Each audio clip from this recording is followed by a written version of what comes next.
बोलो बांके बिहारी लाल की जय। बोलो श्री वृंदावन धाम की जय।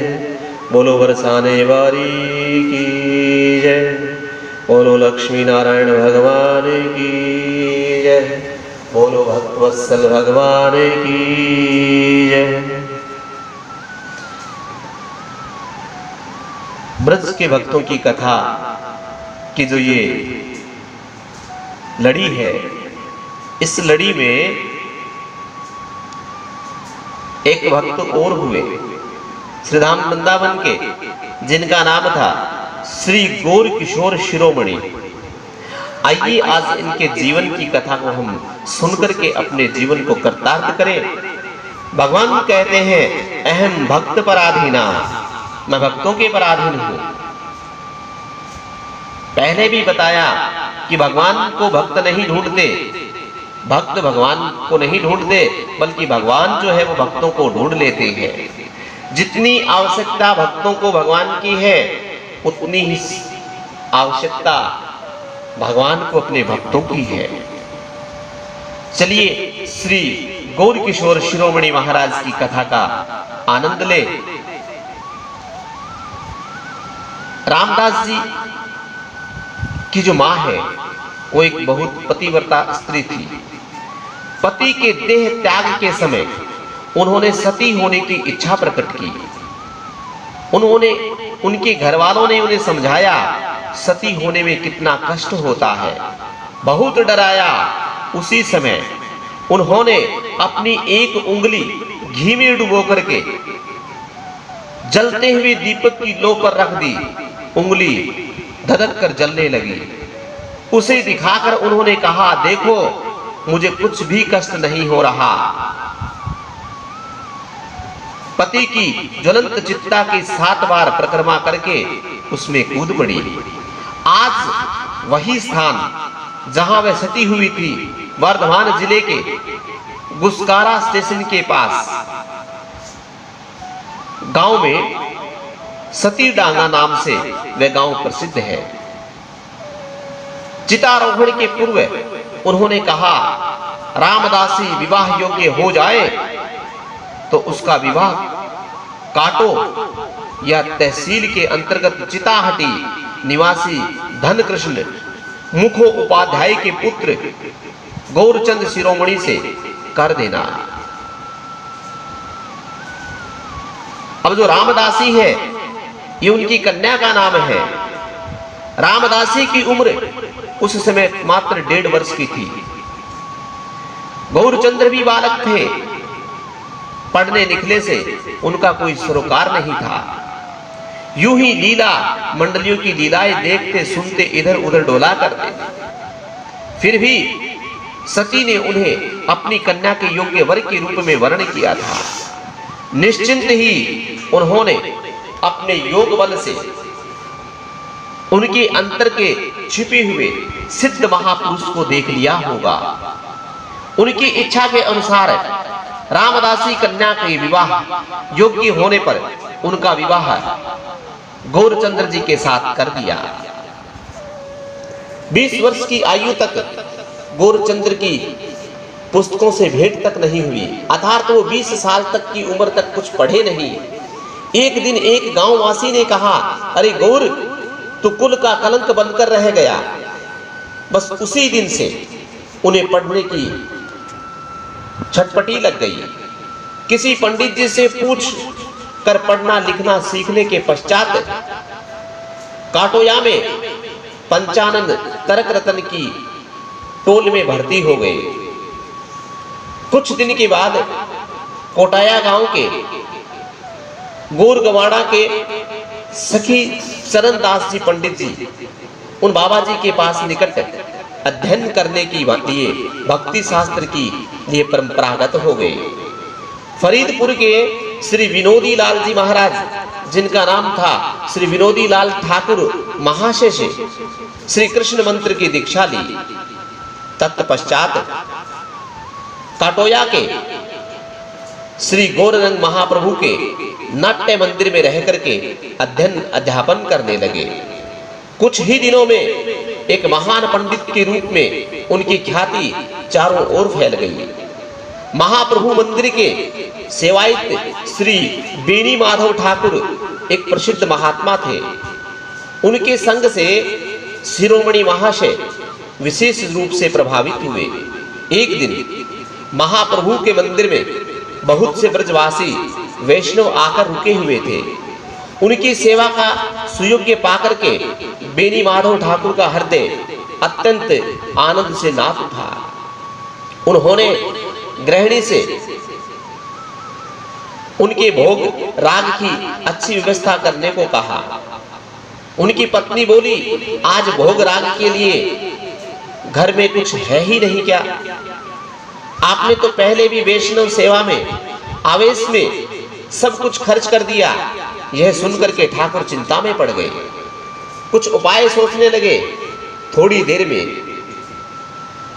शिरोमणि जी ने देखा कि उन्होंने अपने घर का दरवाजा निकाल लिया और उसे सिर पर ले जाकर के वैष्णव की सेवा के हेतु बाजार में बेचने के लिए जा रहे हैं। यह देख करके उनके नेत्र अश्रुसिक्त हो गए, देह कांपने लगी और मूर्छित होकर गिर पड़े। उस दिन उन्होंने वैष्णव सेवा का जो पाठ सीखा वह उनके दैनिक जीवन का अंग बन गया। कोटाया में रहते हुए शिरोमणि महाशय अरुणोदय में श्री गौरानंद की मंगल आरती के दर्शन, प्रभाती स्मरण कीर्तन, गंगा स्नान, सांख्य नाम का जाप, मंत्र स्मरण, लीला चिंतन आदि करते करते दिन के 2 बजे तक का समय अतिवाहित करते थे। तत्पश्चात जिस स्थान पर वैष्णव गण मूत्र त्याग करते थे उसे साफ करते थे और गंगा के पथ पर झाड़ू लगाया करते थे। झाड़ू लगा करके गंगा स्नान, महाप्रभु दर्शन, परिक्रमा आदि समागत वैष्णव और गोस्वामी गण को दंडवत प्रणाम करते और मंदिर के बाहर गड्ढे में फेंकी हुई वैष्णव प्रसादी को कणिका उठा करके भोग पा लिया करते थे।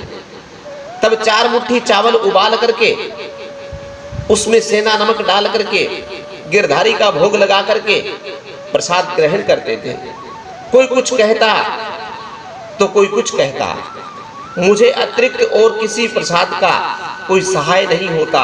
इसी बहाने जब कोई उन्हें भोजन के लिए निमंत्रण देता तो फेंके हुए वैष्णव उच्चित के कणिका लेकर के उस निमंत्रणा की रक्षा करते। तीसरे प्रहर छात्रों को लेकर के अध्यापन करते। प्रतिदिन जिस विषय का वह स्मरण करते, अंत में उसका श्री गौरानंद जी के पर्यवसान और समन्वय दिखाते हुए पाठ पूर्ण करते थे। एक रहस्य की बात यह है कि पाठ के समय उनके पास बैठे रहते प्रसन्न मुद्रा में एक वृद्ध अनपढ़ अति सरल हृदय के विदूषक जैसे महानुभाव, उन्हें लोग खेपा ठाकुर कहकर पुकारा करते थे। वे उनके पत्रवाहक का कार्य करते थे, पर लोगों ने उसे कहते थे शिरोमणि मेरा छात्र है। कभी कभी वे उनकी भर्त्सना भी करते थे, फिर भी शिरोमणि जी को उनके सानिध्य में सुख मिलता था और उन्हें शिरोमणि जी के सानिध्य से सुख मिलता। कोटाया में शिरोमणि महाशय की एक प्रसिद्ध गोष्ठी थी। श्री विनोदी ठाकुर तो उनके एक प्रमुख सदस्य थे। ढाका के उथली ग्राम निवासी अद्वैतवंशी श्री वृंदावन चंद्र गोस्वामी प्रभु और उनके बड़े भाई जगत बंधु प्रभु भी घर त्याग करके श्री किशोरदास बाबा जी महाराज के वेश ग्रहण करके उनकी गोष्ठी में सम्मिलित हो गए। यह लोग पाठ संकीर्तन इष्ट गोष्ठी द्वारा परम आनंद का लाभ करते थे। एक बार जगत बंधु प्रभु के अनुरोध से शिरोमणि महाशय ने 35 दिन तक नित्य 3 घंटे पाठ करके जन्मादस्य श्लोक की गौर पक्ष में सामंजस्य रखते हुए बड़ी अद्भुत व्याख्या की। उसे सुन करके प्रभुपाद ने कहा, पाठ सुनकर धन्य हुआ, तुम्हारे ऊपर 6 गोस्वामियों की पूर्ण कृपा है, इसमें तनिक भी कोई संदेह नहीं। एक ब्राह्मण जमींदार के आग्रह पर एक बार शिरोमणि महाशय के 1 मास के लिए भागवत पाठ के लिए वर्धमान के निकट बातो ग्राम से सैदल बल जाना पड़ा। वहां जाकर उन्हें पता लगा कि यह गांव में एक विष्णु का मंदिर यह शालिग्राम की सेवा नहीं है। उसी समय उन्होंने जमींदारा को बुलाकर के कहा, जिस गांव में विष्णु की पूजा अर्चा नहीं उसमें मैं जल और अन्न ग्रहण नहीं करता। शीघ्र वहां लौटने की तैयारी करने लगे। इतने वैष्णवों के गांव में भूखे लौटने पर गांव के अनिष्ट होने की भय से गांव के सभी लोगों ने अनुनय विनय करके उन्हें रोकने का बहुत चेष्टा की, परंतु उन्होंने एक नहीं सुनी। तब जमींदार ने एक अश्वारोही को 10 मील दूर किसी गांव में भेज करके किसी परिचित व्यक्ति के यहाँ शालिग्राम मंगवाकर उनकी सेवा करवाई। शिरोमणि महाशय को उनका प्रसाद ग्रहण करके पाठ करने को राजी हुए। एक बार मुर्शिदाबाद में उनका गांव में का ग्राम के तांत्रिक ब्राह्मण शिरोमणि महाशय को उनके वैष्णवता की अपेक्षा और परीक्षा करने के उद्देश्य से या उनका मखौल उड़ाने के उद्देश्य से भागवत पाठ के बहाने अपने गांव ले गए। 2-4 दिन के लिए पाठ के पश्चात उन्होंने विष्णु मंदिर के पास पाठ के स्थान पर काली पूजा के लिए पशु बलि का आयोजन किया। काली पूजा के पश्चात जब पशु बलि देना प्रारंभ किया तो प्रत्येक बार पशु पर 2 आघात करना पड़ा। इससे अनिष्ट की आशंका करके उन्होंने देवी की शरण ली।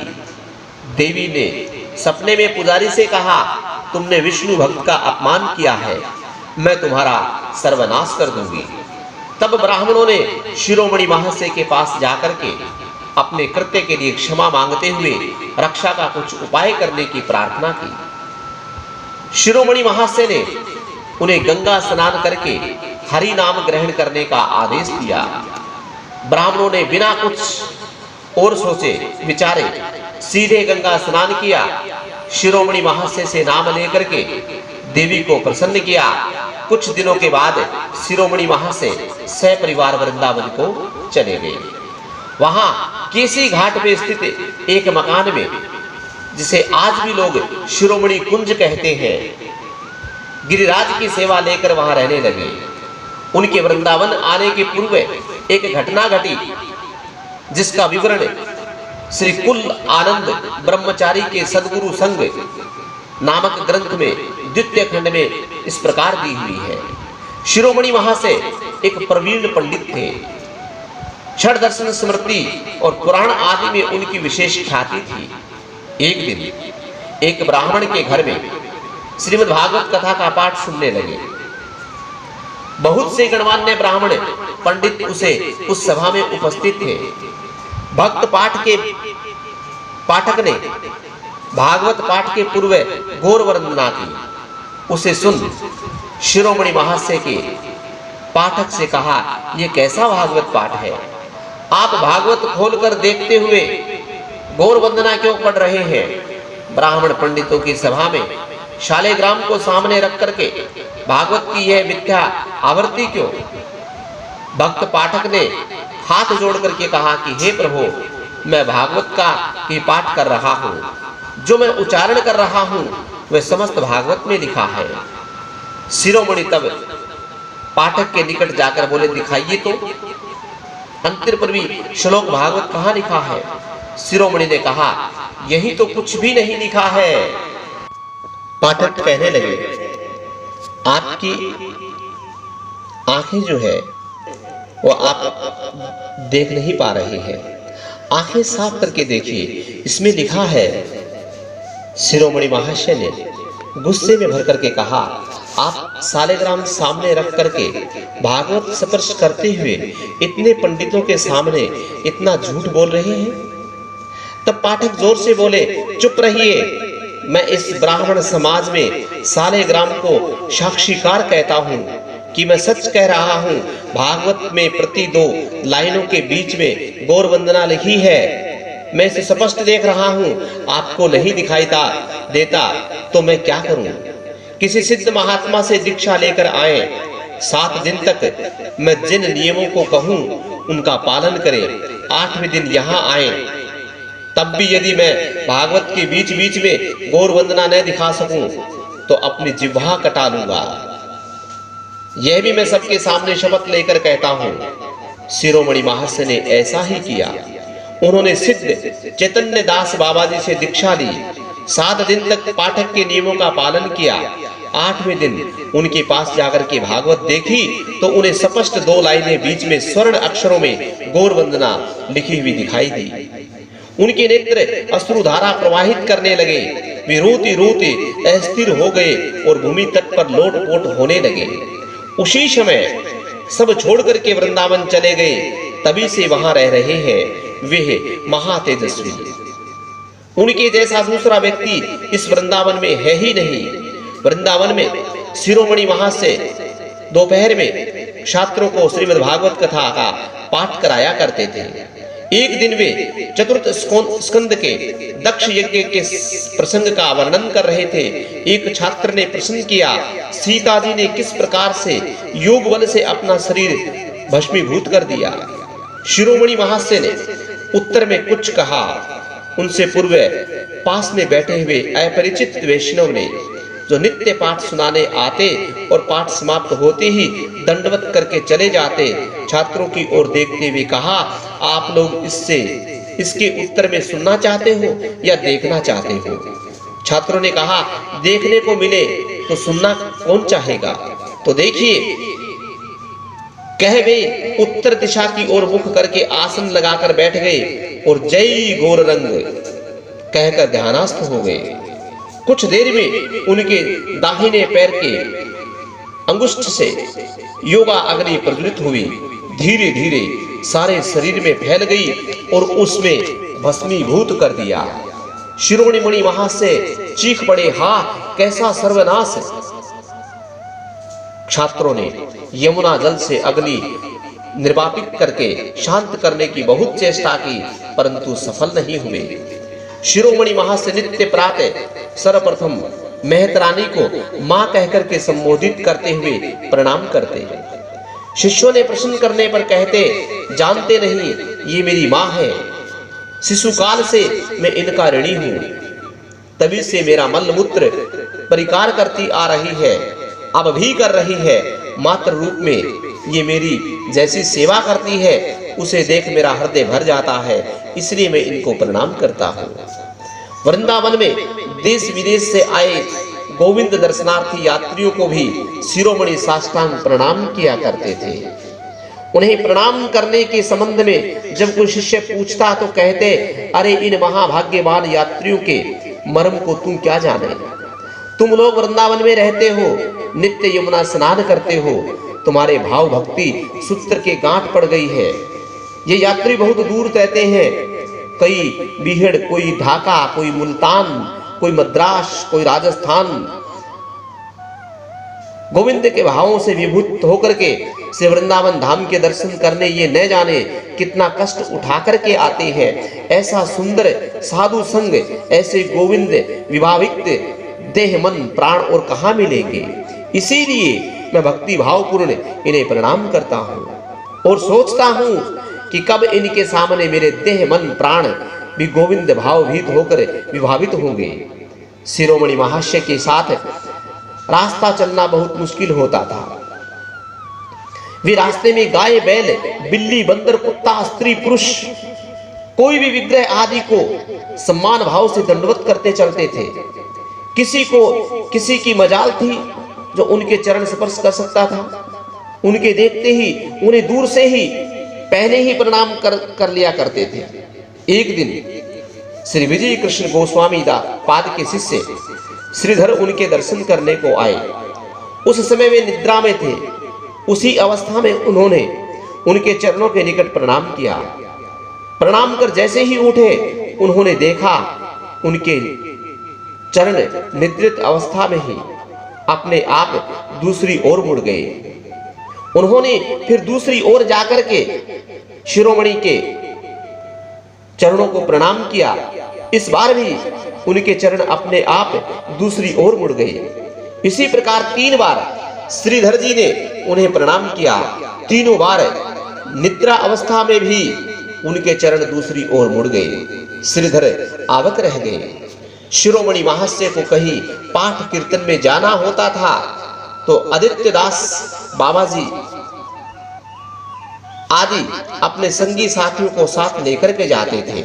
मार्ग में जितने भी मंदिर में मिलते थे उनको प्रणाम करते जाते, इसलिए पाठ संकीर्तन में देर से पहुंचते और सबके पीछे बैठ जाते। कोई आगे बैठने के लिए आग्रह करता भी तो कहते आगे आकर बैठने में किसी के पांव लग जाए तो सर्वनाश होगा, इसीलिए पीछे बैठकर जो सुनने को मिल जाता है वह बहुत ठीक है। कुछ दिन वृंदावन में रहकर शिरोमणि जी ऐसे व्याधिग्रस्त हुए कि उनके जीवित रहने की आशा न रही। जीवन का अंत होते देख उन्होंने मदन मोहन ठोर के सिद्ध श्री नित्यानंद दास जी बाबा जी महाराज के वेश ले लिया। नाम हुआ श्री गौर किशोर शिरोमणि। कुछ दिनों की चिकित्सा के बाद उनका स्वास्थ्य ठीक हो गया। तब सिद्ध श्री बलराम दास बाबा जी महाराज की आज्ञा से शिरोमणि कुंज छोड़ करके मदन मोहन ठोर में गुरुदेव के निकट पृथक भाव से रहते हुए भजन करने लगे। वेश ग्रहण करने के पूर्व ही शिरोमणि महाशय एक सिद्ध महात्मा के रूप में जाने जाते थे।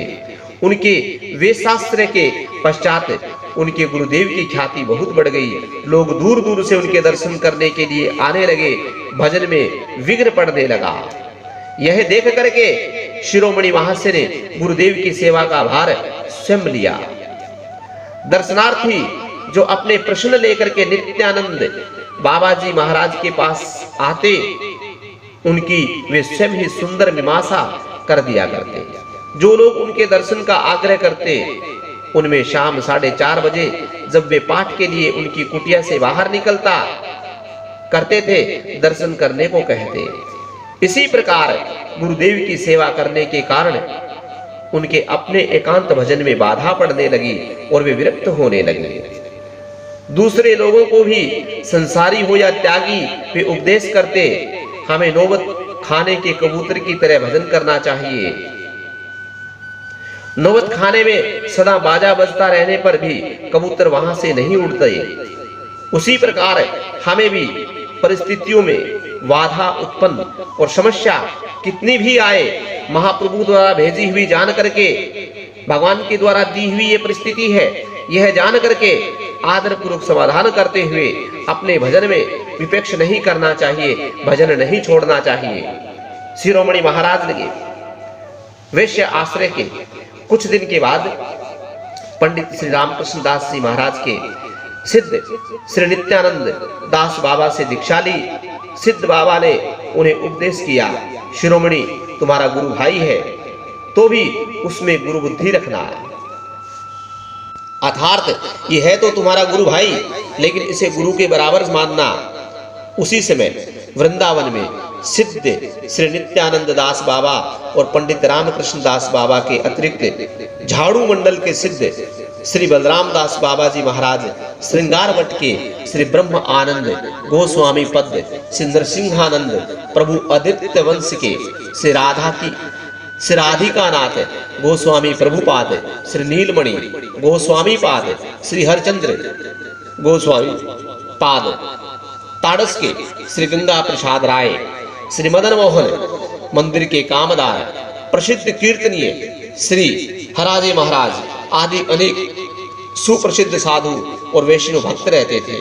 वे छोटे बड़े सभी साधकों के आचार व्यवहार पर कड़ी दृष्टि रखते थे। यदि कोई साधु वैष्णव की मर्यादा का उल्लंघन करता तो उस पर शासन करते थे। ये सभी शिरोमणि जी को बड़ी श्रद्धा और सम्मानता की दृष्टि से देखते थे। परंतु एक बार हेमंतपुरी की रानी वृंदावन को आई। वे शिरोमणि महाशय का भागवत पाठ सुनकर के परम आनंदित हुई। पाठ के पश्चात उन्होंने उनके पास दक्षिणा के रूप में कुछ द्रव्य के साथ फूल और फल और वस्त्र आदि भेज दिए। उन्होंने सरल भाव से और रानी ने हृदय को ठेस न पहुंचे इस विचार से उन्हें स्वीकार कर लिया। तब वृंदावन के वैष्णवों ने उनकी भर्त्सना की। शिरोमणि महाशय ने दुखित होकर के अपने दोष की गुरुत्व की उपलब्धि करके ग्रहित कार्य के लिए दंड दिए जाने की प्रार्थना की। वैष्णवों ने आदेश दिया कि वे 1 वर्ष के भीतर वृंदावन में जितने मंदिर है सब में बिना आह्वान के भागवत पाठ करें। यह सजा दी गई उन्हें कि भागवत की दक्षिणा ली। वृंदावन में उस समय 3000 मंदिर थे। एक दिन नए नए मंदिर में पाठ किए बिना इस आदेश का पालन करना कठिन था। वैष्णव चूड़ामणि शिरोमणि महाशय ने इस कठोर आदेश का पूर्ण रूप से पालन किया। ताड़ास के प्रधान जमींदार राजसी वनमाली बाबू ब्रह्म धर्म में दीक्षित थे। शिरोमणि महाशय और श्रीपाद राधिकानाथ गोस्वामी जी की कृपा से भक्ति पथ पर आरूढ़ होके वृंदावन में रहकर अपने कुल देवता श्री राधा विनोद जी को प्राण से सेवा किया करते थे। उनका अनुराग देख के शिरोमणि महाशय ने उन्हें इस प्रकार उपदेश किया, श्री वैष्णव सेवा के बिना कृष्ण प्रेम की प्राप्ति नहीं होती। वैष्णवों का उत्तम खाद्य वस्त्र आदि दान करना ही वैष्णवों की सेवा है, नहीं है कभी कभी तो इस प्रकार की सेवा उनके अनर्थ की सृष्टि का हेतु बन जाती है। उनका अभिष्ट है हरि कथा। हरि कथा के लिए श्रीमद् भागवत और श्री गोस्वामी गण के ग्रंथों के अनुशीलनता की व्यवस्था होना आवश्यक है। तुम्हें भगवान ने जो धन संपत्ति दे रखी है उसकी सार्थकता इसमें है कि तू इसकी व्यवस्था कर दे।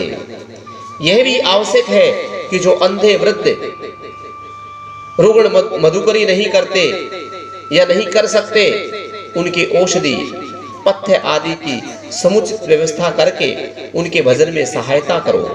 ऐसा करने से तुम्हें अचित्रात प्रेम लाभ होगा। उनकी आज्ञा सिरोधार्य करके वनमाली बाबू ने बहुत से वैष्णव ग्रंथों का प्रकाशन किया, जिसके लिए वैष्णव समाज आज भी विशेष रूप से उनका ऋणी है। उन ग्रंथों के अध्ययन अध्यापन के लिए विद्यालयों की स्थापना की तथा वैष्णवों की चिकित्सा के लिए चिकित्सालय की व्यवस्था की। शिरोमणि महाशय कभी कभी अपनी कुटिया पर वैष्णवों की आमंत्रित करते उन्हें प्रसाद सेवन कराते थे।